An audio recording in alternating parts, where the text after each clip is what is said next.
and gentlemen, welcome along to our latest review, and I think you'll agree we've got something a little bit different for you. I think we can definitely agree on that one. It is JCB's new 525/60E electric powered Loadall telehandler. Now this particular model, it's pretty much based on the diesel equivalent, the 525/60.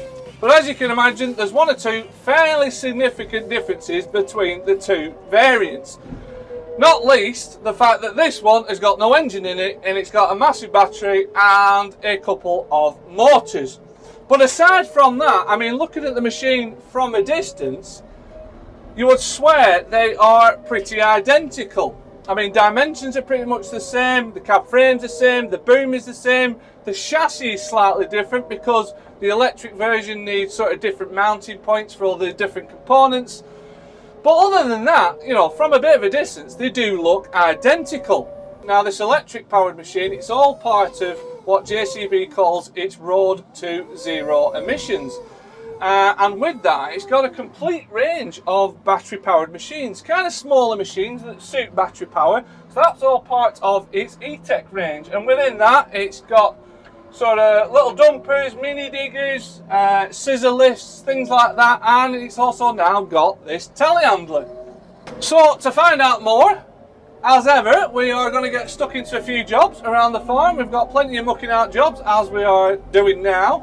We've got some feeding, bedding, all kinds of things really, and hopefully it should answer a lot of questions with this machine, because I would say, I mean particularly for me and probably for you guys, this machine raises so many questions. I mean, you know, performance is just one of them. Can it actually compete with an equivalent diesel powered machine?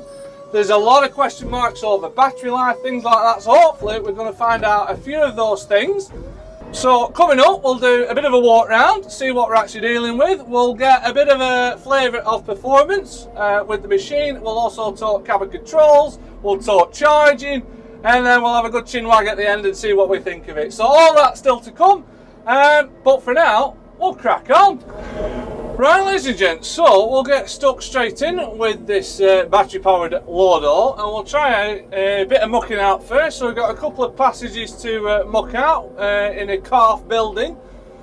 So nice bit of dense muck to dive into, you could say. So we'll kick off with that and see what we can find, because basically, really, that's what we want to find out sort of first, really. I mean, can this actually perform for a start off, let alone battery life and things like that. Now as you can see, it's a bit of a wet day. We've had to get creative with the old camera positions and keep them dry. Not to mention in here as well, we've got the fan, the heater fired up, and we've got all three screens, front, side and back. We've got all those heated screens turned on, so they'll be taking a bit of power, so it'll be interesting to see how long the battery life lasts today, mucking out. Now as mentioned in the walk round, because basically the transmission gets its own electric motor, that 17 kilowatt motor that's driving the transmission, and because the hydraulics get their own electric motor driving them, that's that 22 kilowatt motor, you get quite a different driving style from the norm, you could say, really. It's a very disconnected sort of feeling between the transmission and the hydraulics. Now you guys, if any of you guys have driven a hydrostatic telehandler before, and you may have a feature which automatically revs up as you use the joystick, so it gives you power to operate your hydraulics. It's a lot like that really. So as I move the joystick, it's telling that hydraulic motor to, right, come on, we need some hydraulic flow now, be doing, and that's what it does. So traditionally, that's when you'd be revving it up. Well, you don't need to rev it up because it's looking after itself. So effectively, as I operate the joystick, the more I give it on the stick, the more you can hear that hydraulic motor work. Then as for actually making the machine move forwards and backwards, you've basically got your pedal, which would normally be your throttle pedal. Well, it's not really a throttle. I suppose the best way to describe it is a travel pedal. It's a bit like driving a CVT tractor. Again, the more you give it on the pedal, the faster the machine will go.